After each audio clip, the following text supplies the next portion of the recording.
চন্দন, অমিত যারা এই প্রয়াসটা করছো, আমি ঠিক জানতাম না যে বর্ধমানে এইরকম একটা ভালো আ একটা সিস্টেম রয়েছে যেখানে বিভিন্ন আলোচনা করা যেতে পারে অনলাইনে। তো গ্লোবাল প্ল্যাটফর্মে আমরা অনেকেই আলোচনা করি কিন্তু লোকাল স্তরে নিজেদের মধ্যে আলাপ আলোচনাগুলো করে নেওয়া যে কতটা দরকার সেটা হয়তো আমরা আজকে ফিল করছি। আ কেননা আমি শুধুমাত্র একজন সমাজবিজ্ঞানী হিসেবে নয়, আ একজন গবেষক হিসেবে সারা বিশ্বের বিভিন্ন প্রান্তে গিয়ে দেখেছি, গবেষণার প্রকৃতি এত পরিবর্তিত হয়েছে, সাহিত্য থেকে শুরু করে সমাজবিদ্যা থেকে শুরু করে সমস্ত বিভাগে, যে আমরা যদি নিজেদেরকে আপডেট না করতে পারি, তাহলে হয়তো আমরা অনেক কিছু হারিয়ে যাবে আমাদের মধ্য থেকে বা আমরা অনেক কিছুর সুযোগ সুবিধা আমরা নিতে পারব না। তো আমি আজকে সমাজবিজ্ঞানের কথা আ মাথায় রেখেই মূলত আ আ কিছু আলোচনা করব। সেখানে সাহিত্যের প্রসঙ্গ হয়তো সামান্য হলেও আসবে। কিন্তু সাহিত্যের গবেষণার একটা অন্য ধরন আছে, ধাঁচ আছে সেটা আমরা জানি। আ সোশিওলজির যারা করেন বা সমাজবিজ্ঞানের যারা করেন তারাও সাহিত্য নির্ভর কাজকর্ম করেন। আম আমি জানি রবীন্দ্রনাথের উপর সমাজবিজ্ঞানীরা কাজ করছেন। আমারই এক ছাত্র কবিতা নিয়ে কাজ করছে, কবিতার সমাজতত্ত্ব নিয়ে কাজ করছে। তো এটা হতেই পারে যে কোনো এক সমাজবিজ্ঞানীও কিন্তু সাহিত্য নিয়ে কাজ করছেন। কিন্তু সেখানে সে কাজের মধ্যে একটা সমাজের ঝোঁক যেটা চন্দন একটু আগে বলল, সমাজকে খুঁজে পাওয়ার একটু চেষ্টা হয়। তো আমরা যেখানে গবেষণার কথা বলছি, যে রিসার্চ, সেটা কিভাবে শুরু হলো? আমি একটু হিস্টোরিক্যাল ডাইমেনশন এ বলব। আচ্ছা, আমি গৌতমের কাছে জেনে নেব যে আমার সময়টা কতটা? হ্যালো? স্যার আপনি বলতে পারেন। ওকে, ওকে, এখন ওকে, গুড। মোটামুটি ১ ঘন্টা তো রয়েইছে কম করে। ওকে, ফাইন, ওকে, ফাইন। হ্যাঁ, পরে পরে আলোচনা নিশ্চয়ই হবে। যেকোনো প্রশ্নের উত্তর। আর আমি বলে রাখি, এরপরে যদি সাহিত্য বাসরের মনে হয় যে অন্য বিষয় আমাকে জড়াতে চাই, অন্য যেকোনো বিষয় নিয়ে আলোচনা, I am ready to offer this kind of join you rather, not service. তো একটা কিন্তু মেথোডোলজির একটা দর্শন আছে। মানে এটা এমন নয় যে আমি যেকোনো পদ্ধতি অনুসরণ করে ফেলতে পারি। যেকোনো রকম করে আমি গবেষণা করতে পারি, লিখতে পারি। এটা নয়। তার পেছনে কিন্তু একটা দর্শন আছে এবং দর্শনটা অনেক দ দশক ধরে বা অনেক বলবো সেঞ্চুরি ধরে গড়ে উঠেছে। আ আমরা যদি হিস্টোরিক্যালি দেখি তাহলে ১৭০০ এবং ১৮০০ শতাব্দী, প্রথমত জ্ঞান কি? কোনটাকে নলেজ বলবো? জ্ঞানের উৎপত্তি কিভাবে হয়? আ এবং আ জ্ঞানকে কিভাবে আলোচনা করা যেতে পারে, এইটা কিন্তু শুরু হয়েছিল। আমরা শুরুর দিকে বলতে পারি আইজাক নিউটনের কথা। সেখানে তিনি কিন্তু একটা ফ্যাক্টস এর কথা বলছেন যে, আমি এক্সপেরিমেন্টস এর ভিত্তিতে, আমার অভিজ্ঞতার ভিত্তিতে আমি কিন্তু কোন একটা তথ্যকে অনুধাবন করতে পারি। এইখানে ওই আমলের যে তথ্য ছিল যে কিছু দেওয়া আছে অলরেডি, something is given, যে আমাকে কিছু বুঝতে হবে না। আ ভগবান কিছু করে দিচ্ছেন, চার্চ কিছু করে দিচ্ছেন বা আ মানে আমার চিন্তাভাবনার স্পেসটা অনেক লিমিটেড ছিল। তো নিউটন কিন্তু সেটা ১ম বললেন যে, "না, আমি দেখব। আমি অভিজ্ঞতা লাভ করব। তারপর আমি বুঝবো যে ব্যাপারটা কি।" সেখানে কিন্তু একটা হিউম্যান ডাইমেনশন চলে আসে যে আমার নিজের বোঝার এবং আমার নিজের বোঝার ক্যাপাসিটিকে স্বীকার করে নেওয়া এবং আমার আমি যে রিফ্লেক্ট করতে পারি। এই যে আজকে যেটা আলোচনা হলো সেখানে যে মানুষ নিজে বুঝতে পারে, প্রশ্ন করতে পারে। এই ক্যাপাসিটিটা কিন্তু হিউম্যান ক্যাপাসিটি কিন্তু স্বীকার করে নেওয়া। এইখানে বলে রাখি যে একটা সময়ে মানব সমাজে মানুষকে বিভিন্নভাবে ফরাসি সমাজের কথা আমরা জানি। First estate, second estate, third estate ভাগ করে দেওয়া হতো। এবং আপামর জনগণ চিন্তা ভাবনা করতে পারে। বিশেষ করে মহিলারা চিন্তা ভাবনা করতে পারেন এইটা ভাবাই যেত না। কেননা মহিলারা চিন্তা ভাবনা করেন না। আপামর জনগণ চিন্তা ভাবনা করেন না। যারা চিন্তা ভাবনা করেন তারা অল্প কিছু লোক। ধর্মীয় ক্লার্জিরা রয়েছেন, আ রাজারা রয়েছেন। ফলে এই যে একটা চিন্তা ভাবনা 13-14 সেঞ্চুরিতে সারা ইউরোপে ছিল, সেখানের থেকে দাঁড়িয়ে আমরা দেখছি একটা পুনর্জাগরণ বা এনলাইটেনমেন্ট এলো 18th সেঞ্চুরি ইউরোপে। সেখানে সমাজকে আলোচনা করা, প্রোগ্রেস কে আলোচনা করা, মানব সমাজকে, মানুষের বেসিক মূল্যবোধকে আলোচনা করা কিন্তু শুরু হলো নতুনভাবে। এবং এখানে বলে রাখি, আমরা অনেক ডিসিপ্লিনে সোশিওলজিতেও ফাউন্ডিং ফাদার্স নিয়ে আলোচনা করি। এবং ফাউন্ডিং ফাদার্স এর মধ্যে একটা পুরুষতান্ত্রিকতা রয়েছে। যে পিতা কেউ আমার বিজ্ঞানকে ঠিক করেছেন। মাতাদের কথা কিন্তু আসে না। ইন্টারেস্টিংলি আমার এক কলকাতার বন্ধু ফাউন্ডিং মাদার্স নিয়ে বই লিখছেন, সেখানে আমাকে একটা ফরওয়ার্ড লিখতে হবে। আপনাদের বলি, ফরাসি বিপ্লবের সময় আহ মহিলারা কিন্তু একটা জায়গায় বসে আলোচনা করতেন এবং তারা তারা তাদের মতামত দিতেন এবং এটা স্বীকৃত হয়েছে। এবং অনেক মহিলা, বিখ্যাত মহিলা রয়েছেন যারা কিন্তু বিশাল ভূমিকা পালন করেছেন সমাজ বিজ্ঞানের ক্ষেত্রে এবং অন্যান্য সমস্ত জগতে। আমি সেই আলোচনায় আজকে যাচ্ছি না, জেন্ডারটা আজকে আমার আলোচ্য বিষয় নয়। আমি কিভাবে জ্ঞানের উৎপত্তি হলো, একটা মাইক্রোফোন কিন্তু একটু শব্দ করছে। শম্পা সামন্ত, মাইক্রোফোনটা একটু মিউট করবেন?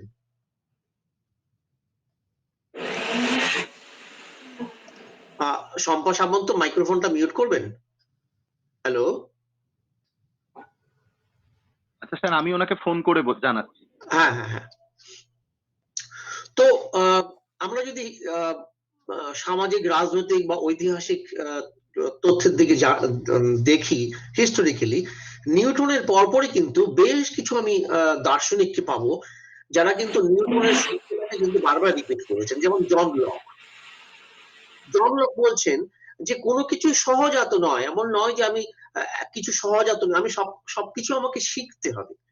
তো আমি যদি সবকিছু শিখি, তার মানে আমি অন্যদের থেকে আলাদা শিখতে পারি, আমার একটা ব্যক্তিগত বিষয় রয়েছে এবং ব্যক্তিগত ভাবনাও থাকতে পারে।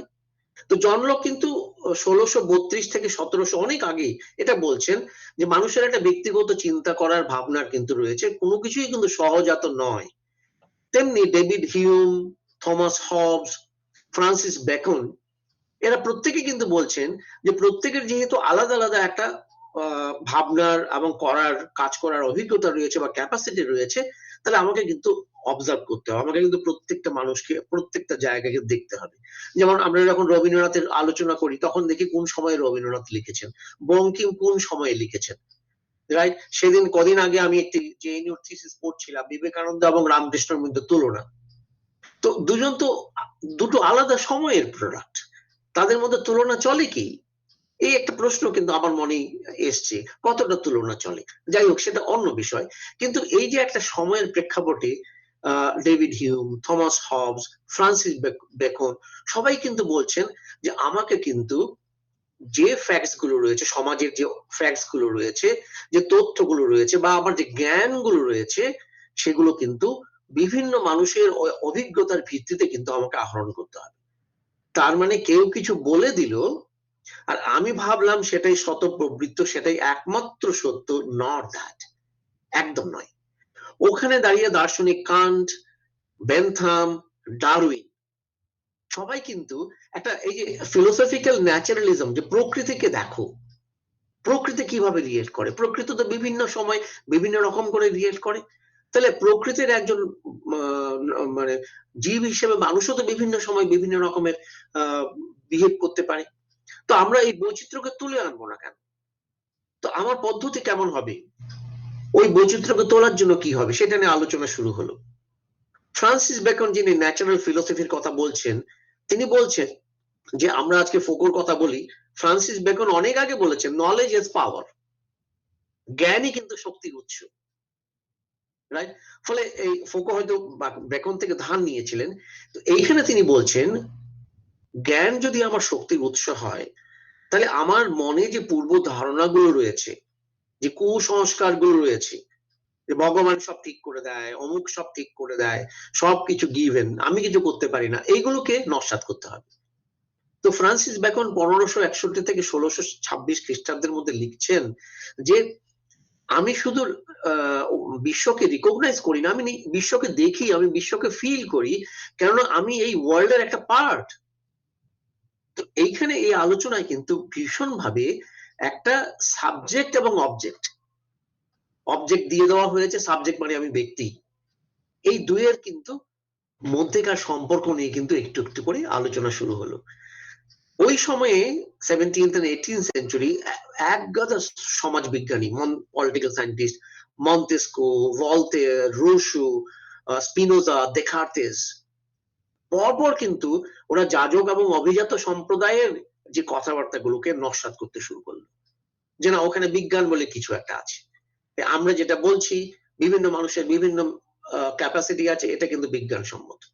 এবং মানুষ কিন্তু একজন রেশনাল জীব হতে পারে, বিজ্ঞানসম্মত চিন্তাশীল ব্যক্তি হতে পারেন। এর আগে পর্যন্ত যাজক সম্প্রদায় এবং অভিজাত সম্প্রদায় বলতেন যে না, সাধারণ মানুষ যুক্তিপূর্ণ নয়। আমি যেটা বললাম, মহিলারা যুক্তিপূর্ণ নয় বলতেন অনেকেই। তো এইখানে এই যে বিজ্ঞানের সাথে দর্শনের একটা সম্পর্ক কিন্তু ওরা খুঁজে পেতে শুরু করলেন এবং অধিবিদ্যাগত চিন্তাকে ক্রিটিক করার মাধ্যমে বলছেন যে আমার দর্শন কিন্তু বিজ্ঞানের সাথে যুক্ত হয়েই কিন্তু হতে পারে। অর্থাৎ ওই এনলাইটেনমেন্টের বা নবজাগরণের ওই সময়ে নতুন যে চিন্তা ভাবনাগুলো এলো, এই চিন্তা ভাবনাগুলো পুরনো যে চিন্তা ভাবনা ছিল, যেভাবে মানুষকে দেখা, যেভাবে সমাজকে দেখা, যেভাবে মানুষের অধিকার নিয়ে আলোচনা করা, এটা কিন্তু নতুন ভাবে শুরু হলো। এখানে আমি কয়েকজন বিখ্যাত দার্শনিকের নাম করব। রেনে দেকার্তেস বিখ্যাত একজন। তিনি এই কৃত্রিম চিন্তা ভাবনা করা, কৃত্রিম মানে যেটা অলরেডি দিয়ে দেওয়া হয়েছে, যাজক সম্প্রদায় যেটা অলরেডি বলে দিয়েছেন, সেইটাকে কিন্তু ক্রিটিক করে বলছেন, তার একটা কোটেশন আছে, I think therefore I am. আমি চিন্তা করি তাই আমি বেঁচে আছি। তো আমরা জানি মানুষ চিন্তাশীল জীব। রেনে দেকার্তেস অনেক আগে বলছেন যে আমি তো চিন্তা করতে পারি, আমার তো ক্যাপাসিটি আছে, আমি চিন্তা করতে পারি বলেই আমি সবকিছুকে সন্দেহ করতে পারি।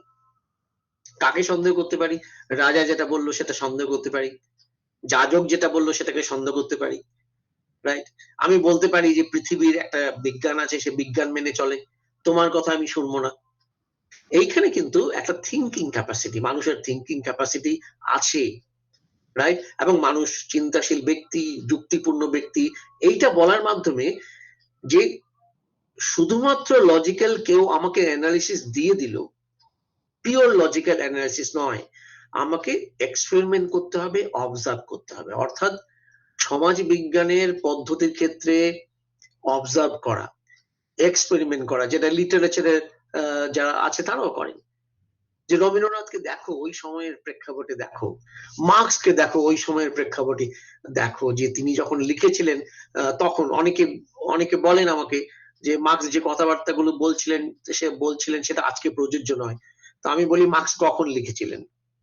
যে সময়ে লিখেছিলেন সেই সময়ের বাইরে কি কেউ যেতে পারে? আমরা যারা আজকে যারা কথাবার্তা বলছি, আমরা কি সময়ের বাইরে কতটা যেতে পারি? একটু 10, 15, 20 বছর আগের কথা আমরা বলতে পারি, রাইট? যেমন কোভিড যখন প্রথম হয়েছিল তখন আমি বলেছিলাম 2025 অব্দি কোভিড চলবে। তখন অনেকে আমাকে হাসছিলেন, রাইট? ওই 5 বছর অব্দি প্রজেকশন, এখন তো মনে হচ্ছে 25 কেন, 30 অব্দি কেন, আরো অনেক পরেও কিন্তু কোভিডটা থেকে যাবে। এইখানে এই যে অবজারভেশন করে, এক্সপেরিমেন্ট করে আমি একটা প্রজেকশন করছি। কি নিয়ে করছি? সমাজ সম্পর্কে করছি, সামাজিক সম্পর্কে করছি, সমাজ ব্যবস্থা সম্পর্কে করছি, মূল্যবোধ সম্পর্কে করছি। এইখানে এই আলোচনাগুলোকে কিন্তু সবাই বলল যে এটা কিন্তু বিজ্ঞানসম্মত আলোচনা। বিজ্ঞানসম্মত আলোচনা সেটাই যেখানে যুক্তির উপর নির্ভর করছি, অভিজ্ঞতার উপর নির্ভর করছি, এক্সপেরিমেন্টের উপর নির্ভর করছি। এখানে যারা সমাজতাত্ত্বিক বা সমাজতত্ত্বের ছাত্র আছেন তারা জানেন যে আগস্ট কোঁৎ, যাকে আমরা ফাউন্ডিং ফাদার ভুল করে বলি, আমি বারবার বলছি, আমরা ভুল করে আগস্ট কোঁৎকে ফাউন্ডিং ফাদার বলি। ফাউন্ডিং ফাদার কিন্তু আগস্ট কোঁৎ নন, যেটা পরে আলোচনা করা যাবে। তিনি একটা জেনারেল লজ আবিষ্কার করতে চাইছিলেন, সাধারণ নিয়ম যার মাধ্যমে সমাজকে বোঝা যাবে। তো এই যে সাধারণ নিয়ম আবিষ্কার করতে কোঁৎ চেয়েছিলেন, কেন চেয়েছিলেন? কারণ তখন যারা হিউম্যানিটিস নিয়ে, সমাজবিদ্যা নিয়ে যারা চর্চা করতেন, তারাও কিন্তু নিজেদেরকে সায়েন্টিস্ট বলতে শুরু করলেন। যারা ফিলোসফার তারাও বললেন, আমি একটু আগে বললাম যে ফিলোসফি এবং সায়েন্স আলাদা নয়, দুয়ের মধ্যে সম্পর্ক আছে। তো পজিটিভিজম বা দৃষ্টবাদের যে প্রভাব পড়েছিল 19th সেঞ্চুরিতে, 18th সেঞ্চুরিতে, সেটা সোশ্যাল সায়েন্স বা অন্যান্য হিউম্যানিটিস কেও কিন্তু ইনফ্লুয়েন্স করেছে।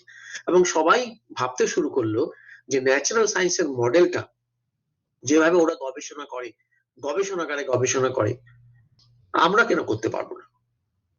আমাদের গবেষণাগার হচ্ছে সমাজ, আমরা যাই সেখানে মানুষকে বুঝি, মানুষ কেন লিখেছেন, কি প্রেক্ষাপটে লিখেছেন, তার কি মানে হবে সেটা আলোচনা করি, রাইট?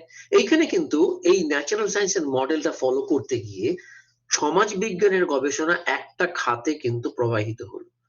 শুরুর দিকে যে যে পটেনশিয়ালিটির কথা ফিলোসফাররা বলে আসছিলেন, ওই পটেনশিয়ালিটি কে কিন্তু আমরা রেস্ট্রিক্ট করে দিলাম, সীমাবদ্ধ করে দিলাম, যেহেতু আমরা ন্যাচারাল সায়েন্স মডেলকে ফলো করার কথা বললাম, এবং বলতে গিয়ে আমরা অবজেক্টিভিটি বা বস্তুনিষ্ঠতার কথা বললাম। আমরা পরিমাপ সবকিছুকে মেজার করতে হবে, কোয়ান্টিফাই করতে হবে, সাধারণ সিদ্ধান্তে আসতে হবে, এই কথাবার্তাগুলো বলতে শুরু করলাম। এবং তার সাথে সাথে বললাম যে যে কোনো গবেষণায় একটা স্যাম্পলিং লাগবে, একটা নমুনায়ন লাগবে, কিছু টেকনিক লাগবে, একদম স্বীকৃত কিছু টেকনিক, এবং প্রকল্প নিতে হবে, হাইপোথিসিস নিতে হবে। এগুলো কিন্তু আমরা যখন ছাত্র ছিলাম, যখন মেথোডোলজি পড়েছি, তখন কিন্তু এইগুলো পড়ে এসেছি। আজকের মেথোডোলজি বই অন্য কথা বলে, অনেক নতুন কথা বলে। আমি এই কথাবার্তাগুলো একটু বলছি যে এই পজিটিভিজমের ইম্প্যাক্টে আমি কিন্তু একটা দিকে চলে গেছি, যে কি করে আস্তে আস্তে অবজারভেশন করব, এবং অবজারভেশন করতে গিয়ে আমি কিন্তু একটু নিরপেক্ষ থাকার চেষ্টা করব। আমি আমার বায়াসকে, আমার যে মূল্যবোধ আছে তাকে কিন্তু সীমিত রাখবো। এখানে দুর্খাইম বলে একজন সমাজ বিজ্ঞানী, তিনি বলছিলেন যে সোশ্যাল ফ্যাক্টস কে বিজ্ঞানসম্মতভাবে স্টাডি করো এবং নিরপেক্ষভাবে স্টাডি করো। কিভাবে স্টাডি করেছিলেন তিনি, সুইসাইড রেট কে স্টাডি করেছিলেন, সেটা অন্য গল্প, সেটা এখানে ঠিক মানাচ্ছে না, আমি এই জন্য এই বিষয়ে আলোচনা করছি না। কিন্তু বিস্তৃত সমাজ বিজ্ঞানীরা, সমাজতাত্ত্বিকরা প্রত্যেকে কিন্তু একটু বিজ্ঞানসম্মত হয়ে যাওয়া, একটু নিয়ন্ত্রণ রাখা নিজেদের মূল্যবোধ গুলোকে, এবং একটা ভ্যালু ফ্রি হয়ে যাওয়া, মূল্যবোধ নিরপেক্ষ হয়ে যাওয়ার কথা কিন্তু বলতে শুরু করেছিলেন। এবং অনেক বছর পর্যন্ত আমরা কিন্তু ওই খাতে প্রবাহিত হলাম। হঠাৎ করে 70s এর পর থেকে, 70 এর দশক থেকে কিন্তু একটা রিভাইভাল শুরু হলো। ওই আমলে, ওই সময়ে ফ্যামিলিস্ট মুভমেন্ট হয়েছে, আমরা জানি হিউম্যান রাইটস মুভমেন্ট হয়েছে ভীষণভাবে, এনভায়রনমেন্ট নিয়ে আলোচনা শুরু হয়েছে। ফলে ওই আমলে, ওই 70 বা 60 এর শেষ দিক থেকে আস্তে আস্তে দৃষ্টবাদের সমালোচনা, এই বিজ্ঞান কতটা বিজ্ঞানসম্মত, এই প্রশ্নটা আসতে শুরু করলো। ফলে এইখানে বলতে শুরু করলো যে আমি তো মানুষকে স্টাডি করছি, যে রেনে দেকার্তেস মানুষের মনের কথা বলছেন, সেই মনটা কোথায় গেল? আমার একটা মন আছে, তো মনের ভালো মন্দের কথা তো আমি আলোচনা করতে পারি, ভাবতে পারি, কখনো ভালো লাগে, কখনো ভালো লাগে না, কোনো আলোচনা ভালো লাগে, কোনো আলোচনা ভালো লাগে না, হতেই তো পারে। আমি তো বস্তু নই যে আমি একরকম করে রিয়েক্ট করব। তো এইখানে কিন্তু একজন জার্মান দার্শনিক, ইন্টারেস্টিংলি সমাজ বিজ্ঞানের এই যে ইনপুট গুলো দর্শন থেকে এসছে, রাইট? যারা দর্শনের ছাত্রছাত্রী তারা হয়তো বলতেই পারে যে দর্শন কতটা সমাজবিদ্যাকে ইনফ্লুয়েন্স করেছে। একজন দার্শনিক, জার্মান দার্শনিক উইলিয়াম দিলথে প্রথম বললেন যে হারমিওনেটিক্স করতে হবে, এটাকে ভাষ্যতত্ত্ব বলে, এবং ভাস্টেহেন করতে হবে। মানে কি? মানে হচ্ছে আমি কোনো একটা অ্যাকশনকে, মানুষের কোনো একটা বিহেভিয়ারকে ইন্টারপ্রেট করব, ব্যাখ্যা করব অর্থপূর্ণ ভাবে, এই কথাটা কিন্তু বলছেন, মিনিংফুলি। মানে মানে আমি কি মিন করছি? আমি কাউকে হয়তো এরকম করে হাত দেখালাম, তার মানে কি আমি কাউকে ঘুষি মারার কথা বলছি, না কাউকে একজোট হওয়ার কথা বলছি? আমি কি মানে করছি? ফলে আমি কি মানে করছি, ওই মানেটা বুঝতে হবে, সাবজেক্টিভ মিনিং। অর্থাৎ রেনে দেকার্তেস যে কথাটা বলছিলেন এর আগে, ফিলোসফাররা, প্রত্যেক ব্যক্তির মন আছে, সে ভাবতে পারে, সে যুক্তিপূর্ণ মানুষ, রাইট? সে রিয়েক্ট করতে পারে, আমি সমালোচনা করতে পারি, আমি সবটাই গ্রহণ করব না। এই যে একটা পটেনশিয়ালিটির কথা প্রথম দিকে দার্শনিকরা বলছিলেন, মাঝখানে সেই পটেনশিয়ালিটিটা উঠে গেল একদম, যে না, ওটা নয়, ব্যক্তি নয়, অবজেক্ট হিসেবে ব্যক্তির বাইরে গিয়ে গবেষণা করা। এইখানে কিন্তু হারমিওনেটিক্স ট্রেডিশনে কিন্তু বলা হলো যে আমি যখন গবেষণা করব, যাকে নিয়ে গবেষণা করছি তার মতো করে গবেষণা করব। মানে আমি বঙ্কিমকে নিয়ে গবেষণা করব, রাইট? তো বঙ্কিমের সময় কি ছিল, বঙ্কিমের পরিচয় কি ছিল, তার পরিবার কি ছিল, তার বেড়ে ওঠাটা কেমন ছিল, দেখতে হবে না? আমি জাস্ট একটা উদাহরণ দিই। আমাদের এখানে, আমি জাস্ট আজকেই আলোচনা করছিলাম নিজের ফ্যামিলিতে, যে আমাদের এখানে হাঁটার কালচারটা, এই যে মর্নিং ওয়াক করা, ইভিনিং ওয়াক করাটা, এটা যখন অসুস্থ হয় তখনই সুগার প্রেশার বাড়ে, তখন সবাইকে এটা বলা হয় আপনি হাঁটুন। এটা আমাদের ইন্ডিয়ান কালচারে একদম নেই। খেয়ে দিয়ে ঘুম মারো, আড্ডা মারো, এটসেট্রা। কিন্তু আমি ইউরোপে দেখেছি হাঁটার কালচারটা আছে। কেন আছে? কারণ একটি বাচ্চার যখন 2 মাস বয়স, তখন তাকে ক্রেশে করে নিয়ে মা কিন্তু ছুটছে। পেছনে একটা বেল্ট বেঁধে বাচ্চা কিন্তু ঘুমোচ্ছে, মা কিন্তু ছুটছে। এই যে একটি বাচ্চা 4 বছর, 5 বছর, 6 বছরে দেখছে মা বাবা প্রতিদিন ছুটছে ডেইলি একটা সময়। এটা কিন্তু তার বাইরে যাওয়া, মর্নিং ওয়াক করা, ইভিনিং ওয়াক করার কালচারকে কিন্তু প্রতিষ্ঠিত করে দেয়। তো এইখানে আমি যখন একজন সমাজ বিজ্ঞানীকে দেখব, তাকে তার কনটেক্সটে দেখতে হবে, রাইট? তো এইখানে কিন্তু মিনিংফুল অ্যাকশন মানে হচ্ছে যাকে স্টাডি করছি তার দিক থেকে দেখো। আমি একটা হাসলাম, আমি একটা হাঁচি দিলাম, আমি একটা মুখের বিকৃতি করলাম, কেন করেছি? আমার কি খুব ব্যথা হচ্ছে তার জন্য মুখের বিকৃতি করেছি, না কাউকে দেখে আমি মুখটা বিকৃত করেছি? What do I mean by that? ফলে এইখানে মার্কস যদিও বিজ্ঞান দ্বারা প্রভাবিত হয়েছিলেন, লজ অফ ডায়ালেকটিক্স, ওই কোঁতের মতো আইনের কথা বলেছিলেন। সবকিছু আইন মানে ফিক্স, আইন মানে ফিক্স, বাইরে কিছু নেই। কিন্তু সেখানে হিস্টোরিক্যাল ফ্যাক্টস এর কথা কিন্তু মার্কস বলেছিলেন যে ঐতিহাসিক একটা বিষয় রয়েছে। ঐতিহাসিক যদি বিষয় থাকে তাহলে কি হবে? আমি জেএনইউতে গিয়ে ভাত খাচ্ছি, রুটি খাই না। কেন খাই না? কেননা আমি বাঙালি। তো আমার একটা হিস্ট্রি আছে, আমার একটা গ্রোন আপ একটা কালচার আছে, একটা সোশ্যালাইজেশন হিস্ট্রি আছে। আমার রুটি খেলে অ্যাসিড করতো, আমি এর জন্য হোস্টেলে গরম গরম রুটি খেতাম না।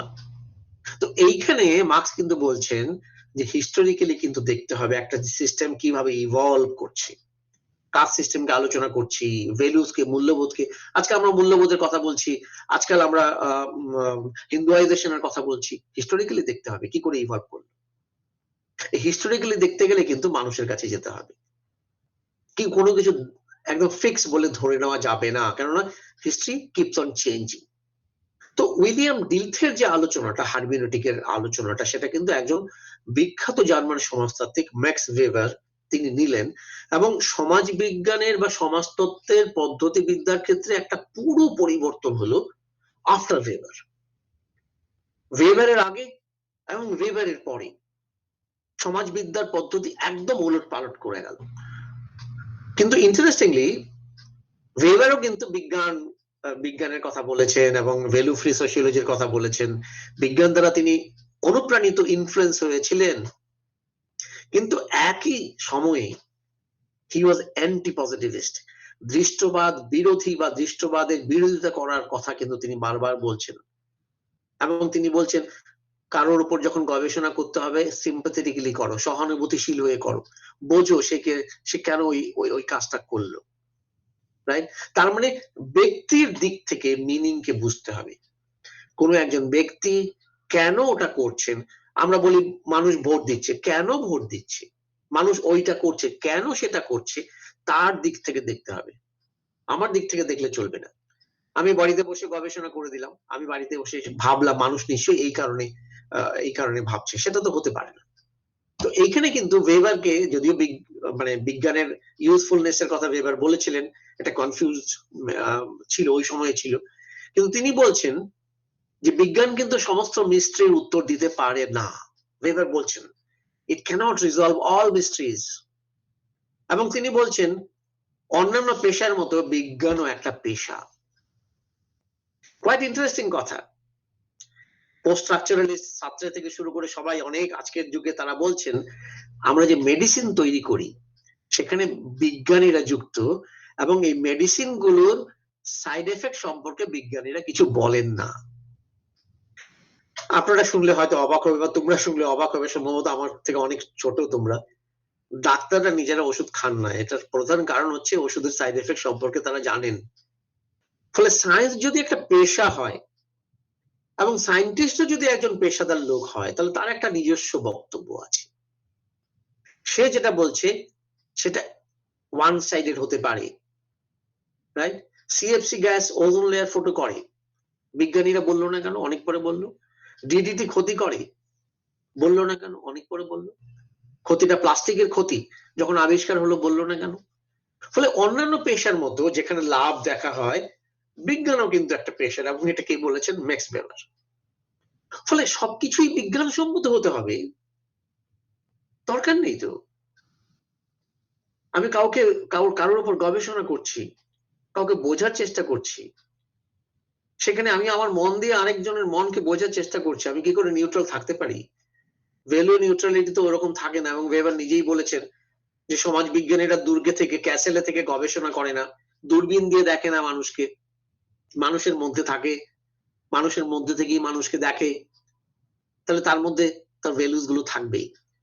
আমি কোনো একটা বিষয় নিয়ে যখন গবেষণা করছি, আমার মধ্যে সেই মূল্যবোধটা থাকবেই, সেটাকে অ্যাভয়েড করা যাবে না। এখানে দেখা যাবে যে 70-এর 80-র দশকে, 90-এর দশকে যে সমস্ত সমাজতাত্ত্বিক বা সমাজ বিজ্ঞানের থিওরি এসছে, নতুন নতুন তত্ত্ব চলে এসছে, symbolic interactionism, dramaturgy, phenomenology, social construction of reality, ethnomethodology, এই সমস্ত তাত্ত্বিক ঘরানা কিন্তু ওয়েবারের যে মেথোডোলজিক্যাল থট দ্বারা কিন্তু প্রভাবিত, এবং প্রত্যেকটাই কিন্তু মিনিং এর কথা বলছে, যে মিনিংটাকে দেখতে হবে, আমি যেটা করছি তার পেছনে মিনিংটা কি, এবং মিনিংটাকে খুঁজে পেতে হবে। সেটা যদি না খুঁজে পাই, তাহলে কিন্তু আমি কোনো লস দিয়ে কিচ্ছুকে বুঝতে পারবো না, এবং লস দিয়ে যদি কিছু বোঝার চেষ্টা করি, আমি কিন্তু ভুল করব। এখানে দুজন সমাজ বিজ্ঞানীর কথা বলবো, যারা কিন্তু এই বিজ্ঞানের ব্যাপারটাকে একদম খুব শক্তভাবে নস্যাৎ করে দিয়েছেন। মানে বিজ্ঞানের যা কিছু ক্লেম ছিল যে আমি অনেকটা বিজ্ঞানসম্মত মানেই আমি ভালো, এটাকে কিন্তু একটা মেজর ক্রিটিক অফ সায়েন্স উঠে এলো দুজনের লেখা থেকে, দার্শনিক এবং সমাজ বিজ্ঞানী। একজন হচ্ছেন কার্ল পপার, আরেকজন হচ্ছেন থমাস কুন, রাইট? কার্ল পপার 1959 একটা বই লিখলেন, the logic of scientific Discovery, 1959। তিনি বললেন যে আমি যে অভিজ্ঞতা লাভ করছি, এম্পিরিসিজম করছি, অভিজ্ঞতা করছি, এখানে যদি দেখা যায় যে একটা অভিজ্ঞতা বিজ্ঞানকে নস্যাৎ করে দেয়, একটা অভিজ্ঞতা বিজ্ঞানকে নস্যাৎ করে দেয়, তাহলে বিজ্ঞান তো সত্য নয়। তাহলে তাহলে তিনি কি বললেন? তিনি বললেন যে তাহলে আমি বিজ্ঞানকে ভেরিফাই করতে পারি না, বিজ্ঞানকে ফলসিফাই করতে পারি, বিজ্ঞানকে নাচক করতে পারি, ফলসিফাই করতে পারি, বা বলতে পারি বিজ্ঞান ভুল, সেটাকে আমি কিন্তু ভেরিফাই করতে পারি, যাচাই করে নিতে পারি না। তো এইখানে কার্ল পপার কিন্তু বলার চেষ্টা করছেন, বিজ্ঞান যা বলছে সেটা কিন্তু আমাকে টেস্ট করতে হবে, সত্যি কিনা সেটা প্রমাণ করতে হবে, এবং সেটাকে যদি দেখা যায় সেটা ফলস, সত্যি সত্যি তো ফলস হয়েছে, অনেক কিছু ফলস হয়েছে, বিজ্ঞান যা বলেছে সবটা কিন্তু সঠিক হয়নি, ফলস হয়েছে অনেক কিছু, তাহলে কিন্তু বিজ্ঞানের অন্য সূত্রগুলো কিন্তু ফলস হতে পারে, একটা সূত্র ফলস হলে অন্য সূত্র ফলস হতে পারে। অর্থাৎ থমাস কুন সর্বপ্রথম বলার চেষ্টা করলেন, বিজ্ঞান যা বলে সেটা সতত 100% ট্রু নয়।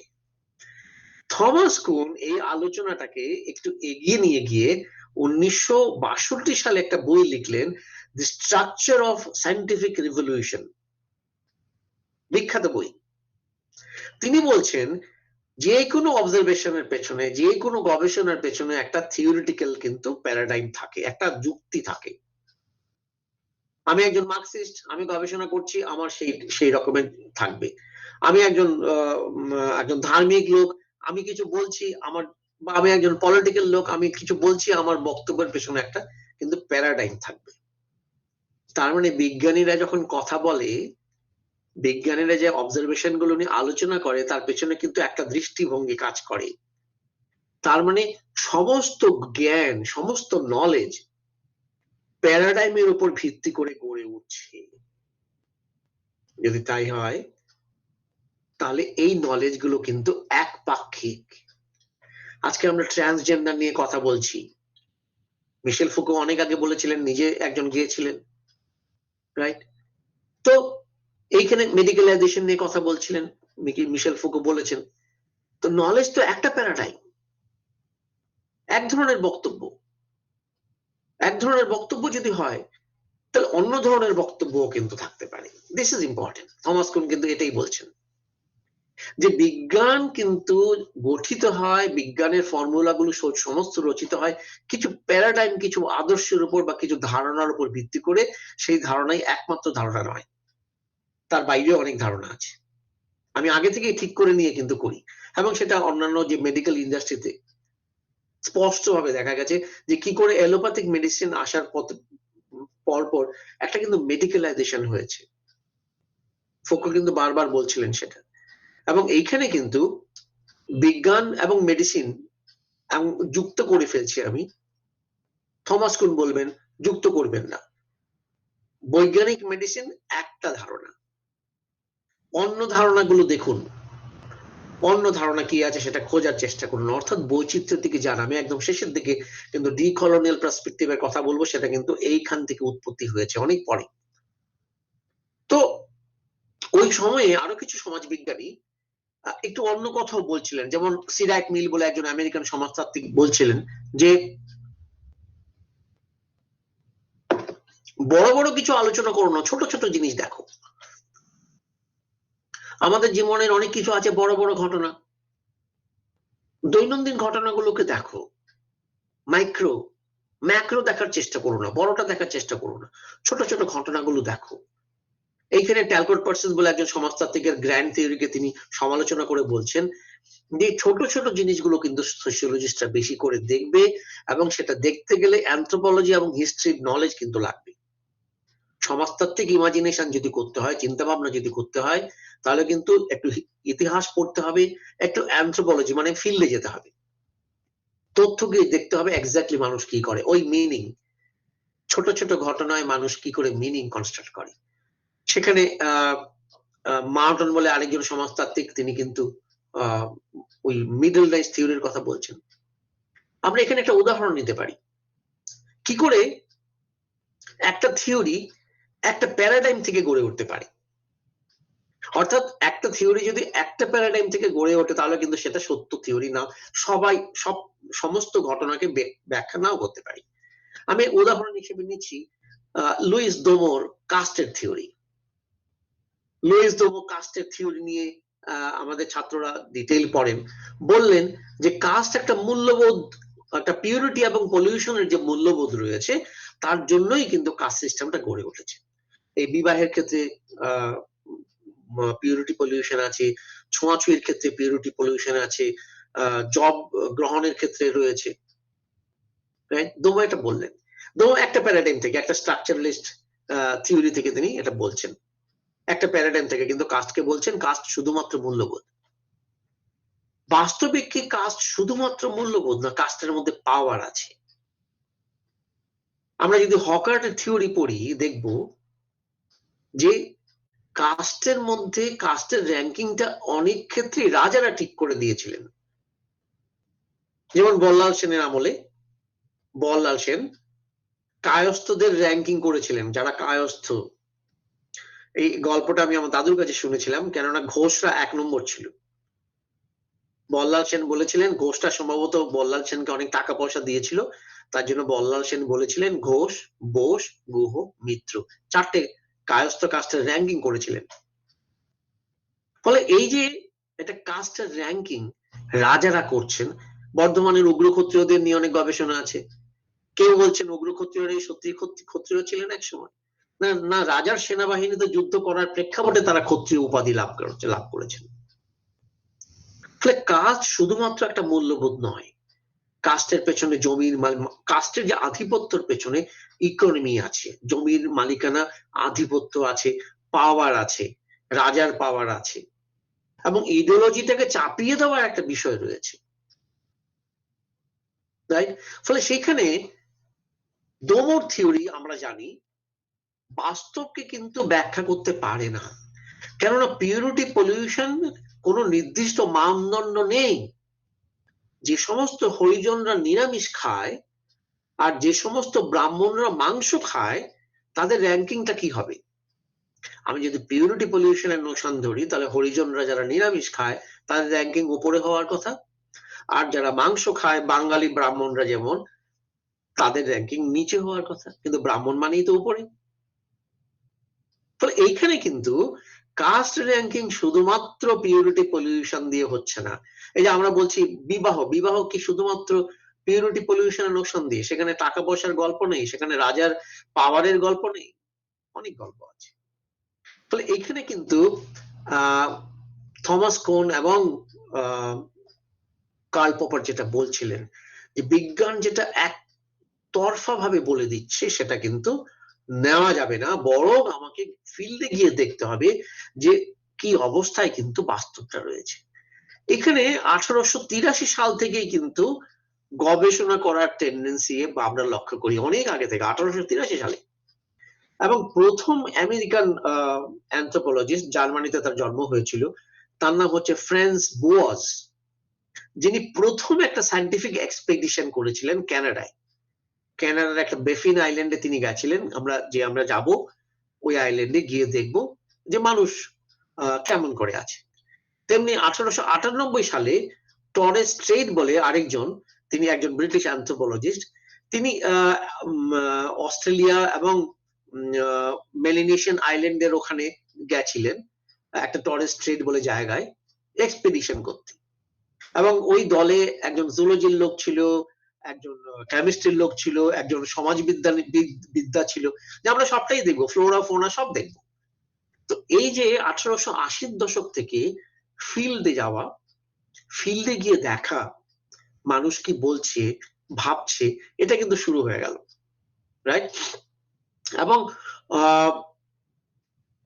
অনেক সমাজ বিজ্ঞানী যেমন মেলিনস্কি ফর ইনস্টেন্স, তিনি প্রচুর ফিল্ড ওয়ার্ক করে আমাদের কি প্রচুর তথ্য দিয়েছেন, যে তথ্যগুলো কিন্তু আমাদেরকে সমৃদ্ধ করেছে। এবং মেলিনস্কির কিছু ব্যক্তিগত সমস্যা হয়েছিল, যার জন্য তিনি ভালো গবেষণা করতে পেরেছিলেন। প্রথম বিশ্বযুদ্ধের সময় তিনি যখন ইংল্যান্ড থেকে অস্ট্রেলিয়া যান, তখন ইংল্যান্ড এবং অস্ট্রেলিয়া দুটো আলাদা পক্ষে যুদ্ধ করছিল। ওনাকে অস্ট্রেলিয়ান সরকার গ্রেপ্তার করে, যে তিনি সম্ভবত ব্রিটিশ চর। কিন্তু একজন অ্যানথ্রোপোলজিস্ট ম্যারেটের সহায়তায় তাকে অস্ট্রেলিয়ান সরকার ছেড়ে দেয়, কিন্তু একটা শর্তে ছেড়ে দেয় যে তিনি ওখানেই থাকবেন, ওখান থেকে তিনি বেরোতে পারবেন না। ফলে মেলিনস্কি বাধ্য হয়েছিলেন একটা জায়গায়, নিউ গিনিয়া বলে একটা জায়গায় নাম দিয়েছিলেন। এই নামগুলো সত্য, মানে এগুলো হাইপোথেটিক্যাল নেই, আমি এই বিষয়টা পরের দিকে আসছি। সেখানে তিনি মানুষকে দেখেছেন, মানুষের সাথে কথা বলেছেন, ভাষা শিখেছেন। এই যে পার্টিসিপেন্ট অবজারভেশন করা, একটা জায়গায় চলে যাওয়া, গিয়ে মানুষের সাথে থাকা, থেকে তাদেরকে বোঝা, অর্থাৎ মানুষ কেন করে, এই যে মিনিংটা খুঁজে বার করা, রাইট? কেন ট্রানজাকশন করে। এইবার আমি একটা মানে মেলিনস্কির একটা বড় ফাইন্ডিংস এর কথা বলি। মেলিনস্কি গিয়ে দেখলেন যে ওখানকার মানুষ এক্সচেঞ্জ করে, একজন আরেকজনকে দেয়, গিফট দেয়। তো গিফট তো আমাদের মধ্যেও আছে, নিউ ইয়ার্সে গিফট দিতে পারে কেউ, পয়লা বৈশাখে গিফট দিতে পারে, অনেকে গিফট দেয়। তো ওদের মধ্যে একটা গিফট সিস্টেম রয়েছে, যার নাম তিনি দিয়েছিলেন কুলা, KULA, কুলা। তিনি দেখলেন যে মানুষ কিন্তু কুলা সম্পর্কে জানে না বা খবর রাখে না। মানে মানুষ এক্সচেঞ্জ করছে, কিন্তু তারা যে একটা এক্সচেঞ্জ সিস্টেমের মধ্যে আছে ওটা কিন্তু ওরা স্বীকার করে না বা বোঝে না বা বোঝার চেষ্টা করে না। কেন করে না? কেন? ওরা অ্যানথ্রোপোলজিস্ট নয়। কিন্তু মেলিনস্কি ঘুরে ঘুরে দেখলেন যে কুলাতে গিফট পাওয়ার ক্ষেত্রে কিন্তু একটা স্ট্যাটাস রয়েছে। আমি কি গিফট পেয়েছি, কার কাছ থেকে গিফট পেয়েছি, এবং ওখানকার আদিবাসীরা গিফট গুলোকে সাজিয়ে রাখে ঘরের মধ্যে, এটা দেখানোর জন্য যে সে কত গিফট পেয়েছে। তার মানে এই গিফটের সাথে একটা স্ট্র্যাটিফিকেশনের ব্যাপার জড়িত, স্ট্যাটাসের বিষয় জড়িত। ফলে যারা গিফট এক্সচেঞ্জ করে তারা কিন্তু এটা জানে না যে গিফটের সাথে একটা স্ট্যাটাস রয়েছে, কিন্তু মেলিনস্কি বললেন ওখানে কিন্তু স্ট্যাটাস রয়েছে। এবং আরো বললেন যে গিফট দেওয়ার ক্ষেত্রে কিন্তু নিয়ম আছে। চট করে যদি কেউ গিফট দেয় তাহলে তার একটা মিনিং। আমি গিফট দিলাম তোমাকে একটা পেন, তুমি আমাকে ফিরিয়ে আর একটা পেন দিলে, তাহলে একটা মিনিং। আমি একটু দেরিতে দিলাম, তার একটা মিনিং। আমি অনেক দেরিতে দিলাম, তারও একটা মিনিং। অর্থাৎ এই যে অভিজ্ঞতার মাধ্যমে দেখলেন যে সাধারণ একটা গিফট দেওয়া তার মধ্যে কত রকমের মিনিং হতে পারে। ফলে এখানে কিন্তু মেলিনস্কি এথনোগ্রাফির মাধ্যমে বা নৃতাত্ত্বিক গবেষণার মাধ্যমে ফিল্ডে গিয়ে আমাদেরকে বললেন যে মানুষকে গভীরভাবে বোঝার চেষ্টা করবে, এবং একজন অ্যানথ্রোপোলজিস্ট বা সোশিওলজিস্ট বা সমাজ বিজ্ঞানের কাজই হবে ওইটা দেখে বৃহত্তর একটা প্রেক্ষাপটের মাধ্যমে তাকে ব্যাখ্যা করা। এই বিষয়টা আমি পরে আবার আসছি, একটু শেষের দিকে আসব। তো ওই আমলের অনেক বিজ্ঞানী সায়েন্সের কথা বলেছেন। রেডক্লিফ ব্রাউনও আরেকজন বিখ্যাত সমাজতাত্ত্বিক, তিনি সায়েন্স দুর্খাইম দ্বারা প্রভাবিত হয়ে বারবার সায়েন্সের কথা বলেছিলেন। কিন্তু পরবর্তী স্তরে বেশ কিছু অ্যানথ্রোপোলজিস্ট দেখালেন যে আমি যে গবেষণা করব ফিল্ডে গিয়ে, আমি কিভাবে গবেষণা করব। এখানে ক্লিফোর্ড গিয়ার্স বলে একজন আমেরিকান অ্যানথ্রোপোলজিস্ট একটা শব্দ ব্যবহার করেছেন, টার্মিনোলজি, তার নাম হচ্ছে thick description. Thick description, thick মানে একটু ভারী, ভারী ব্যাখ্যা আমি যদি বাংলা করি, তার মানে ওই মিনিংটা কি। সেখানে ক্লিফোর্ড গিয়ার্স বলছেন যে 3 রকমের ব্যাখ্যা হতে পারে। মেলিনস্কি থেকে তিনি ধার নিচ্ছেন 3 রকমের ব্যাখ্যার কথা। একটা হচ্ছে যারা মানুষ, যারা নেটিভ, কোন একটা জায়গায় আমি আদিবাসীদের গবেষণা করতে গেলাম, তারা কি বলছে, ওটা ফার্স্ট অর্ডার, ওটা প্রথম অর্ডার, ওরা কি বলছে। দ্বিতীয়ত আমার কি মনে হচ্ছে, সেকেন্ড অর্ডার, আমি একজন গবেষক, আমারও তো মন আছে, আমারও তো চোখ আছে, আমারও তো চিন্তা ভাবনা আছে, আমিও তো পড়াশোনা করে এসেছি, রাইট, আমি কি বলছি। এবং তৃতীয়ত দুইয়ের মধ্যে একটা সমন্বয় করা, ওরা কি বলছে, আমি কি ভাবছি। যেমন মেলিনস্কি করলেন, ওরা কোলা সম্পর্কে বলল, কিভাবে করে সেটা বলল, মেলিনস্কি দেখলেন ওখানে একটা স্ট্যাটাস আছে, ওখানে একটা পাওয়ার আছে, ওখানে একটা স্তরবিন্যাস আছে, ক্ষমতা আছে সেখানে, রাইট। এইখানে কিন্তু গিয়ার্স বারবার বলছেন যে আলটিমেট ট্রুথ বলে কিচ্ছু হয় না, যেটা পোস্ট মডার্নিস্টরা আজকাল অনেক বলেন, যে ওরকম নয়। এবং বিভিন্ন প্রেক্ষাপটে কিন্তু তুমি বিভিন্ন ঘটনা তুলে আনতে পারো, অর্থাৎ কালচার ফিক্স নয়, আইডিওলজি ফিক্স নয়, ট্রুথ ফিক্স নয়, এটা কিন্তু পরিবর্তনশীল, এটা কিন্তু ফ্লুইড। কি করে, তিনি উদাহরণ দিলেন যে কি করে একটা সাধারণ ঘটনাকে আমি একটা নতুন প্রেক্ষাপটে কিন্তু আলোচনা করলে কালচারকে নতুন ভাবে ব্যাখ্যা করতে পারবো। যেমন জাভা বলে, জাভা দ্বীপপুঞ্জে ক্লিফোর্ড গিয়ার্স দেখেছেন ওখানে কক ফাইট হয়, মোরগের ফাইট হয়। আমরা অনেক জায়গায় ট্রাইবাল সমাজে মোরগের ফাইট দেখি। তিনি বলবেন আপাত দৃষ্টিতে মনে হবে তো কোনো ব্যাপার নয়, অবসর সময়ে পুরুষরা মোরগের লড়াই হচ্ছে এবং এনজয় করছে। কিন্তু তিনি ক্লিফোর্ড গিয়ার্স বলছেন আমি যদি এটাকে একটু গভীর ভাবে যদি বিশ্লেষণ করি, দেখবো ওখানে কিন্তু স্ট্যাটাস আছে, ওই কোলার মতো একটা স্ট্যাটাস ডিস্টিংশন আছে, রাইট। এই জন্য তিনি বললেন যে এই ফাইটের মধ্যে একটা অসাম্যের বিষয় আছে, যিনি জিতলেন আর যিনি হারলেন একটা অসাম্যের বিষয় কিন্তু সেই কক ফাইটের মধ্যে আছে, এবং যিনি জিতলেন তার স্ট্যাটাস ডিস্টিংশন আছে, এবং তৃতীয়ত ওখানে একটা ম্যাসকিউলিনিটি আছে, একটা পুরুষতান্ত্রিকতা আছে, একটা মারপিটের কালচার রয়েছে। ফলে শুধু তিনি বলছেন মোরগ তো হয়, লড়াই করে না, কক করে, হেন করে না, কক ফাইট হয়, হেন ফাইট হয় না। তাহলে মেল কক যদি ফাইট করে এটা ম্যাসকুলিনিটি। তার মানে কক ফাইটের মধ্যে আমি কি দেখছি, একটা কালচার দেখছি। কি কালচার, স্ট্যাটাস ডিস্টিংশন। ইকোনমি দেখছি, কি ইকোনমি, ইনইকুয়ালিটি আছে, অসাম্য আছে সমাজে, ওই সমাজে। জেন্ডার দেখছি, জেন্ডারের ডিফারেন্স আছে, এবং ওই সমাজে অ্যাগ্রেশন এবং ভায়োলেন্স আছে ম্যাসকুলিনিটির সাথে সাথে। ফলে ওরা এমনিতে ভাবে না যে ওদের মধ্যে অ্যাগ্রেশন এবং ভায়োলেন্স আছে, কিন্তু আছে। ফলে কক ফাইটের উদাহরণ দিয়ে তিনি এবার সমাজে গিয়ে দেখছেন যে কি করে ওই একটা কালচার, ওই একটা জেন্ডার, ওই ইনইকুয়ালিটি, ওই অ্যাগ্রেশন ভায়োলেন্স কিন্তু তথ্য তুলে আনছেন। তার মানে ক্লিফোর্ড গিয়ার্সকে যদি আমি ধরি যে তিনি একটা সঠিক কথা বলছেন, তাহলে কিন্তু আমাকে যখন গবেষণা করতে হবে তখন আমাকে ডিপলি গিয়ে বৃহত্তর ব্যাপারটা দেখে কিন্তু কাজ করতে হবে। সেখানে মার্কসের হিস্ট্রি আসবে, হিস্টোরিক্যাল ডাইমেনশন বা অন্য যারা সিরাইট মিল যেটা বলেছেন অ্যানথ্রোপোলজি আসবে, কম্বাইন করতে হবে। পরবর্তী স্তরে ফ্যামিনিস্টরাও কিন্তু এখানে যথেষ্ট মেথড নিয়ে কিন্তু বলেছেন, এবং আজকে আমরা যারা গবেষণা করি সব সব জায়গায় আমরা কিন্তু এই ফ্যামিনিস্ট দৃষ্টিভঙ্গিটাকে অস্বীকার করতে পারি না। ফ্যামিনিস্টরা কি বললেন, নারীবাদীরা কি বললেন, রিসার্চটা শুধু আমার একার নয়। আমরা অনেকেই আমাদের এখানে অনেক ছাত্ররা গবেষণা করছেন। আমি যদি বলি কি নিয়ে গবেষণা করছিস, আমি এই নিয়ে গবেষণা করছি। এই যে আমি এই নিয়ে গবেষণা করছি, আমার স্কলার এই নিয়ে গবেষণা করছে। এই যে আমি বললাম একটু আগে আমার এক ছাত্র বাংলা কবিতা নিয়ে গবেষণা করছে। ফ্যামিনিস্টরা বলবে research is a two way process.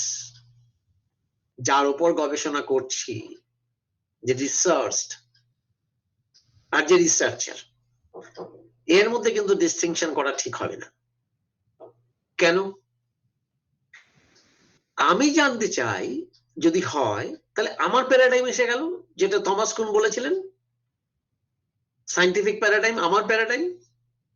আমি প্রশ্ন করে নিয়ে গেছি, আমি জানতে চাই, তাহলে তো আমার দিকটাই হলো। তার দিকটা আমি দেখছি না, সে কি বলতে চায়।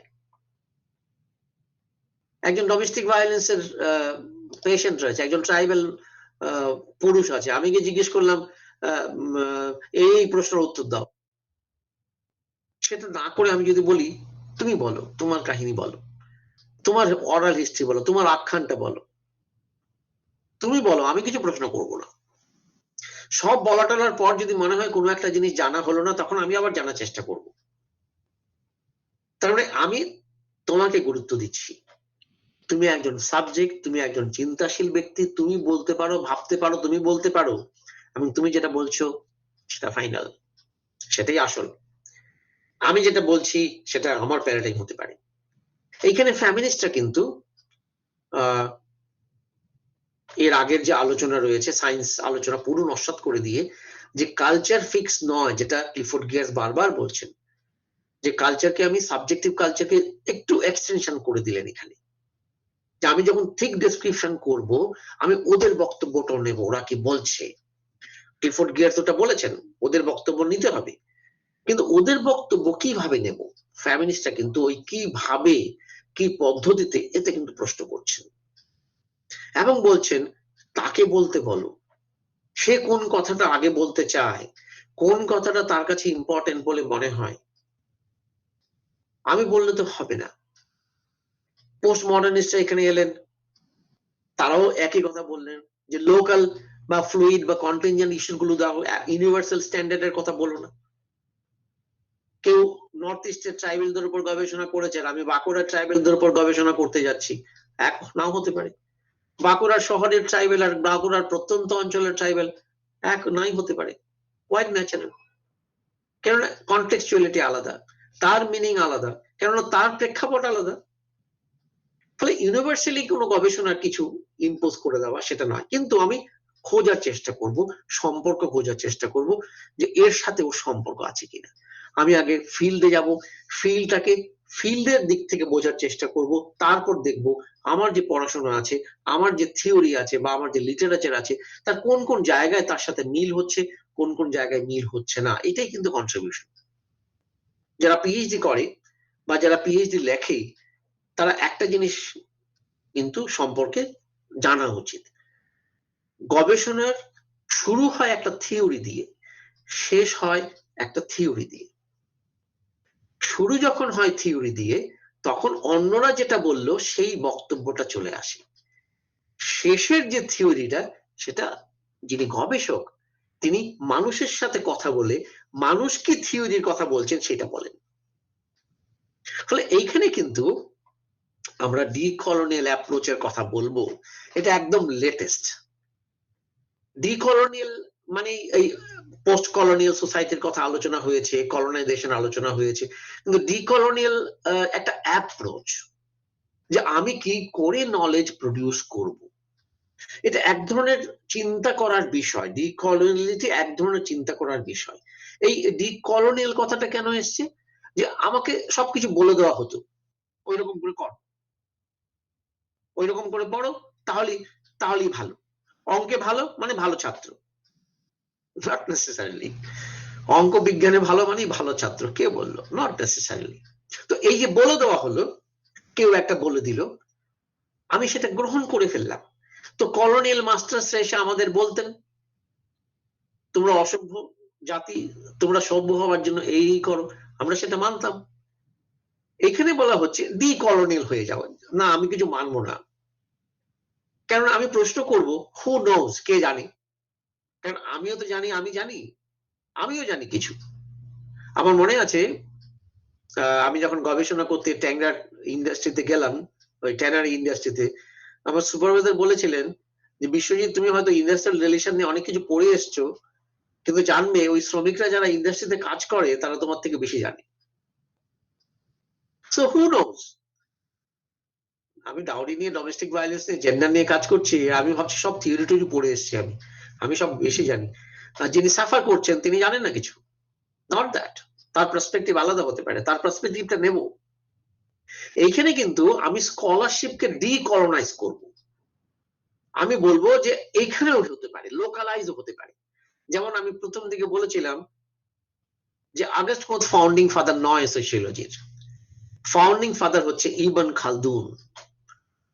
ইবন খালদুন অনেক আগে সোশিওলজির কথা বলেছেন, এবং আমরা পড়ি না তাকে, সারপ্রাইজিংলি আমরা পড়ি না। অথচ বিখ্যাত বিখ্যাত সমাজতাত্ত্বিকরা ইবন খালদুনের কথা বলে গেছেন যে he was the first to refer to sociology.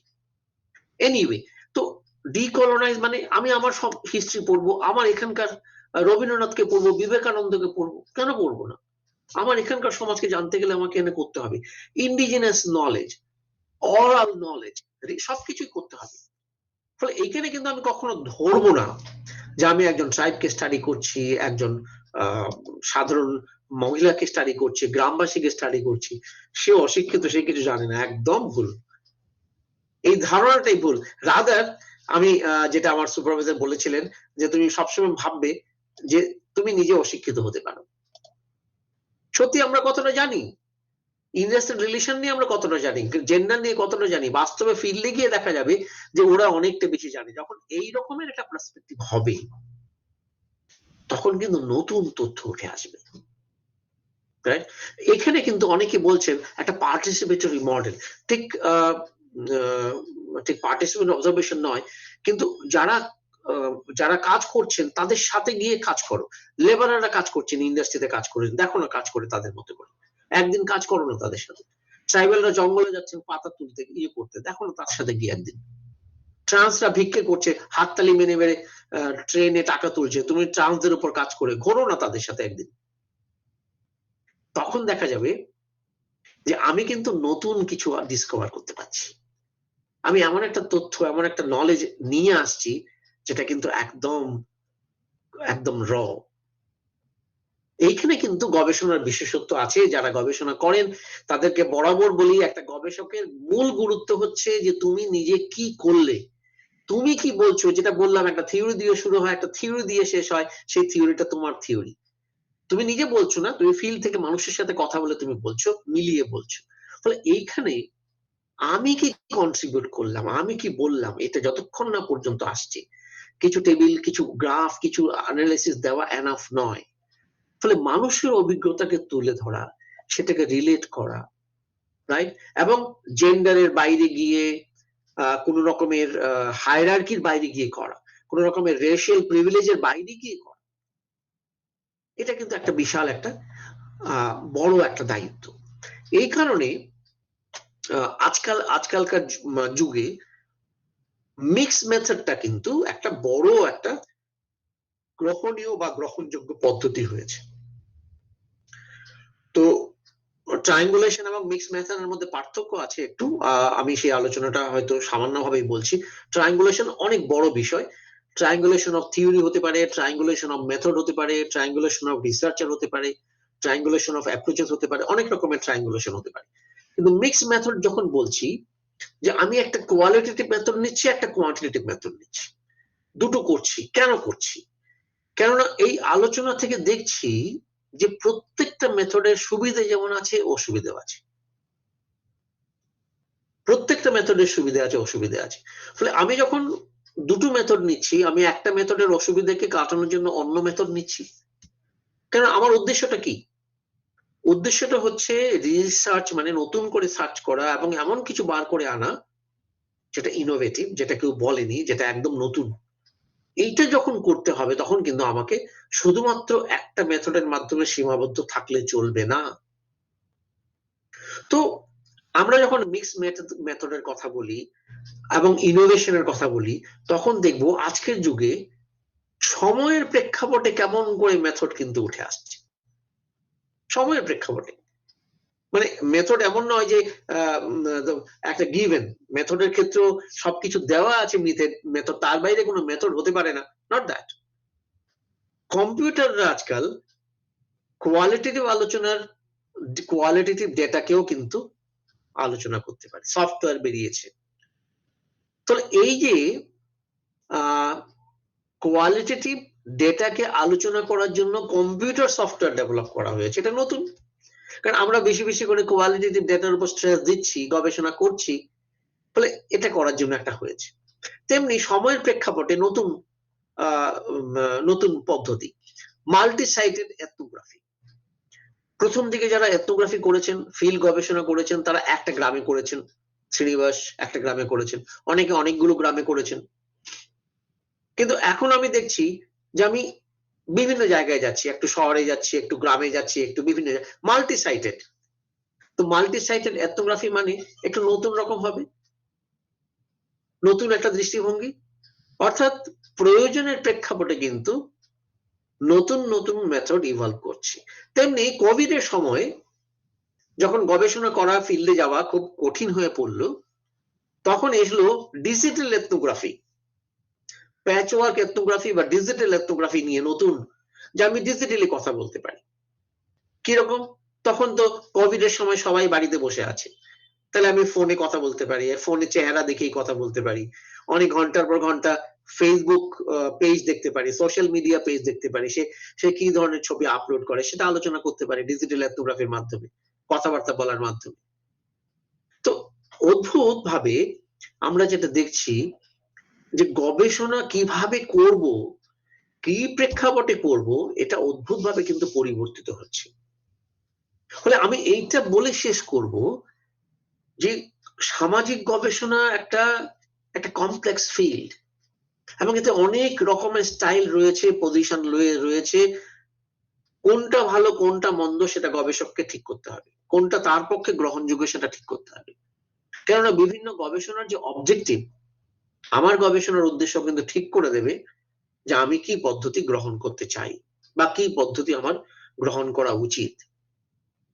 এবং মিক্স মেথড বললাম, সহজ জিনিস সহজ জিনিস নয়।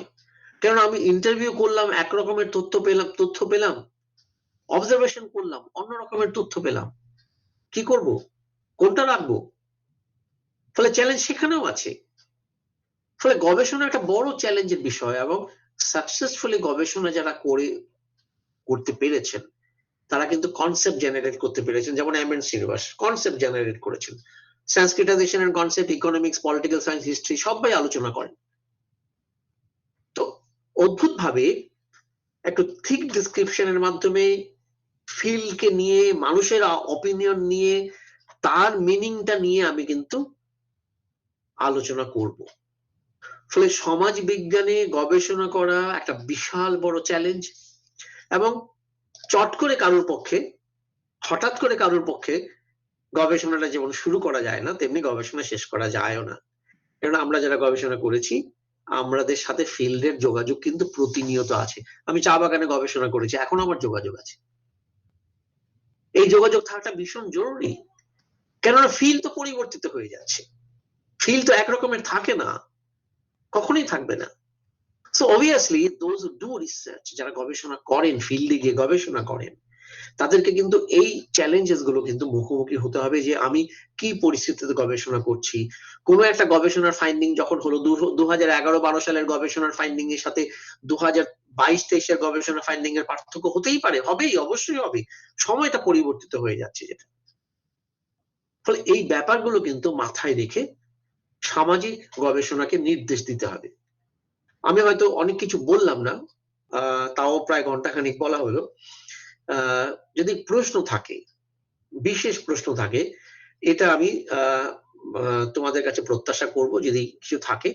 আরেকটা জিনিস আমি সাহিত্য বাসরকে বলতে চাই, আজকালকার গ্লোবাল স্তরে একটা কিন্তু মুভমেন্ট হচ্ছে, আমি এটাকে আন্দোলনই বলি, লিটারেচার শেয়ার করার মুভমেন্ট। যেমন আমার একটা আমি একটা ফেসবুকের গ্রুপের সদস্য, যে গ্রুপের কাজই হচ্ছে, আমাদের গ্রুপে সারা বিশ্বের বিভিন্ন অধ্যাপকরা আছেন। এই গ্রুপের কাজই হচ্ছে যার যা ম্যাটেরিয়াল লাগবে সেটা ওখানে বলা এবং অন্য কেউ জোগাড় করে দেবে। দুদিন আগে আমার একটি ম্যাটেরিয়াল চাই, আমি লিখলাম, আজকে ম্যাটেরিয়ালটা কিন্তু আমার কাছে চলে এসেছে। তো এটা কিন্তু সাহিত্য ভাষণ করতে পারি, relating linking scholars through a platform. এটা কিন্তু ভীষণ ভীষণ জড়িত দরকার, কেননা গ্লোবালাইজেশনের প্রেক্ষাপটে আমি যা গবেষণা করছি তার সাথে বিশ্বের অন্য প্রান্তের লোকের গবেষণার যদি যোগ না থাকে, তাহলে আমার গবেষণা কিন্তু সমাদৃত হবে না। ফলে আমি জানলাম না, এটা কিন্তু আমার অপরাধ বলে আমার মনে হয়, রাইট? ফলে আমাকে জানতেই হবে। তো এর জানার ক্ষেত্রে সাহিত্য ভাষক কিন্তু একটা বড় রোল প্লে করতে পারে। কোনো সময় যদি আমার প্রয়োজন হয় নিশ্চয়ই বলবে, I am there. So, Chandan, Amit, you can open the floor now for discussion. Almost 1 ঘন্টা 10 মিনিটের মতো আলোচনা হয়েছে। হ্যাঁ, স্যারকে অনেক ধন্যবাদ জানাই। স্যার তার মনজ্ঞ বর্ণনা দিয়ে, আলোচনা দিয়ে একেবারে বাস্তব উদাহরণ টেনে তিনি আমাদেরকে বোঝালেন সমাজবিজ্ঞানের গবেষণার ক্ষেত্র কি, তার কার্যপদ্ধতি কি, এবং বিজ্ঞানকেই বা সমাজবিজ্ঞানীরা কিভাবে দেখেন সেটা সামগ্রিকভাবে আমাদের মতো যারা সাহিত্যের গবেষক তাদের কাছেও গবেষণা পদ্ধতির একটা নতুন মোড় আমাদের কাছে উন্মোচিত হলো। তো আমি এবার যারা উপস্থিত রয়েছেন তাদের কাছে অনুরোধ জানাবো যে আপনাদের যদি কোনো বক্তব্য থাকে এক এক করে খুব অল্প সময়ের মধ্যেই সংক্ষিপ্ত আকারে স্যারের কাছে রাখতে পারেন। তো একটু বলতে পারেন। বা বক্সেও কেউ পুট করতে পারে যদি কোনো প্রশ্ন থাকে। হ্যাঁ, রাহুল বলো, রাহুল প্রসাদ রেজ করেছো, রাহুল বলো।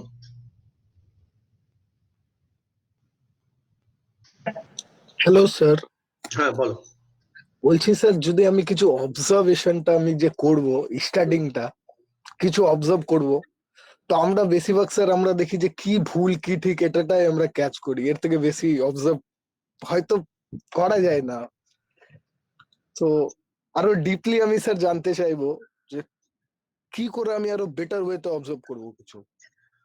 আমি আমি এখানে বলি যে যারা অবজারভেশন করেছে, একটা বই আছে এক্সপেরিমেন্ট এন্ড, না বইটার টাইটেল মনে পড়ছে না, আন্দ্রে বেতেইয়া এবং আরেকজনের এক্সপেরিমেন্ট এন্ড অবজারভেশন। এনিওয়ে, আমি পরে আমাকে টেক্সট করলে আমি বলে দেবো। Okay sir. সেখানে যারা গবেষণা করেছেন তাদের অভিজ্ঞতাটা পড়তে হবে, যারা ফিল্ডে গিয়ে গবেষণা করেছেন। ফিল্ডে যারা গবেষণা করেন তাদেরকে আমরা বলি যে এন্ট্রি ইজ ভেরি ইম্পর্টেন্ট। তুমি কি করে এন্টার করছো ফিল্ডে? কেননা ফিল্ডে গেলে কাউকে যদি জিজ্ঞেস করি, ভাই তুমি কেমন আছো, অপরিচিত মানুষকে জিজ্ঞেস করলে সে আমাকে বলবে আপনি কে, আপনি কেন জিজ্ঞেস করছেন। আমি আমার অভিজ্ঞতার কথা বলি, আমি চাইনিজ ট্যানারিতে গবেষণা করতে গেছি, গিয়ে একজন চাইনিজ ট্যানারির মালিককে বললাম যে मैं बात करना चाहता हूँ, হিন্দিতে কথা বলে ওরা, मैं मालिक से बात करना चाहता हूँ। तो वो बोलो मालिक तो नहीं है, मालिक तो घर में नहीं है, कब आएगा पता नहीं। ওর দরজা বন্ধ করে দিল। আমি এলাম, পাশে একটা চায়ের দোকান ছিল। এবার আমি চায়ের দোকানের সাথে কথা বলছি, মানে পরিচয় বাড়াচ্ছি, বন্ধুত্ব বাড়াচ্ছি, আমার মনে হচ্ছে সেও একটা আমাকে পরিচয় হেল্প করতে পারে। ও বলল क्या चाहिए बाबूजी, बोले और मालिक से बात करना है। बोले तो अभी तो बात किया आपने। बोले जो आया था वो तो मालिक ही है। তো আমার মনে হলো যে মালিকরা কিন্তু আমার সাথে কথা বলতে চাইছে না। So what did I do? আমাকে তো মালিকের সাথে কথা বলতে হবে, আমি তো ওয়ার্কারের সাথে কথা বলে ফেলেছি, মালিকের সাথে কথা বলতে হবে। চাইনিজরা বাড়ির মধ্যে ট্যানারি করে, বাড়ির ভেতরে, আর দরজা টরজা সব আছে, ওর মধ্যেই, ঘরের মধ্যে, আলাদা ফ্যাক্টরি নয়, ঠিক আছে, ওটা বাড়ি। তো আমি দেখলাম পাশে একটা স্কুল আছে যেখানে চাইনিজ বাচ্চারা পড়তে যায়। I went to the school, talk to the headmasters. Headmistress যিনি ছিলেন ওখানে চাইনিজ পড়ায় যে টিচার, তাদের সাথে কথা বললাম। I introduced myself as a scholar from JNU and so forth, একটু কথাবার্তা বললাম, পরিচয় হলাম। তখন ওরা বলল যে ওরা গার্জিয়ানদের চেনে এবং গার্জিয়ান মিটের দিন আমাকে আসতে হবে, আমাকে পরিচয় করিয়ে দেবে। সো গার্জিয়ান মিটের দিন আমি গেলাম, একটু সময় লেগেছে, আমাকে পরিচয় করিয়ে দিল। তারপর যখন আমি গেছি তখন প্রত্যেকটা এমপ্লয়ার আমাকে কোকা কোলা এবং মিষ্টি দিয়ে ऑफर করেছে যে आप आइए, आप तो टीचर से आए हैं, स्कूल से आए हैं, आप जानना, মানে প্রত্যেকের একটা ভয় থাকে যে কাকে বলছি, কি বলছি, লোকটাকে কেন প্রশ্ন করছি। আর প্রত্যেকের সময়ের একটা জ্ঞান থাকে, এত কি প্রশ্ন করছে, আমরা অনেকগুলো প্রশ্ন। ফলে এইখানে এই যে রেপোর্ট এস্টাবলিশ করা, ভেতরে ঢোকা অনেক মেটিকুলাসলি করতে হবে। করা যায় না তা নয়। আর্মড গ্যাংদের উপর স্টাডি হয়েছে, মানে একটা গ্যাং সে ডাকাতি করে এবং একজন অ্যানথ্রোপোলজিস্ট বললেন আমি ওদেরকে স্টাডি করব। তো ওদের সাথে পরিচয় করে ওদের গ্যাং এর মেম্বার হয়ে গেছে, বন্দুক নিয়ে ঘুরেছে ওদের সাথেই। একটাই শর্ত, পুলিশকে বলতে পারবে না, আর গুলি টুলি লাগলে এটা রিস্ক নিয়ে করেছেন অনেক মানুষ।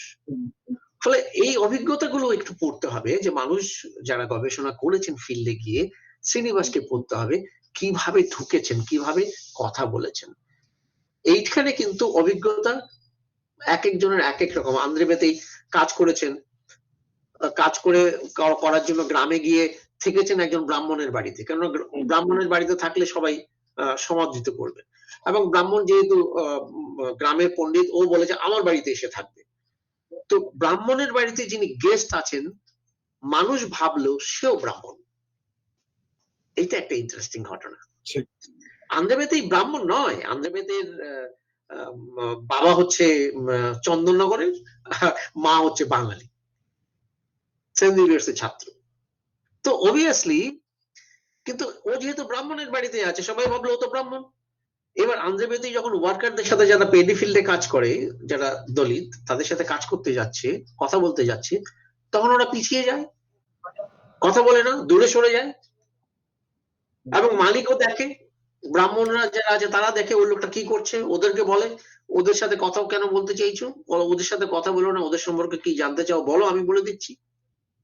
আন্দ্রে বেতেইকে কিছুতেই ওদের সাথে কথা বলতে দিল না। তো যেদিন একদম লাস্টের দিন গবেষণা করে বেরোবে, সেদিন ব্যাগ ট্যাগ গুছিয়ে আন্দ্রে বেতেই বললো আমি আজকে ওদের গ্রামে যাব। ওরা আরেকটা অন্য গ্রামে থাকে, দুটোর মাঝখানে একটা জলের মানে ছোট্ট নদী নয়, একটা নালার মতো আছে। এবার আমরা তো মনে করি জল পবিত্র, ফলে জলের ওপারে ল্যান্ড অপবিত্র হতে পারে, ল্যান্ড কিন্তু অপবিত্র কাস্ট সিস্টেম অনুযায়ী।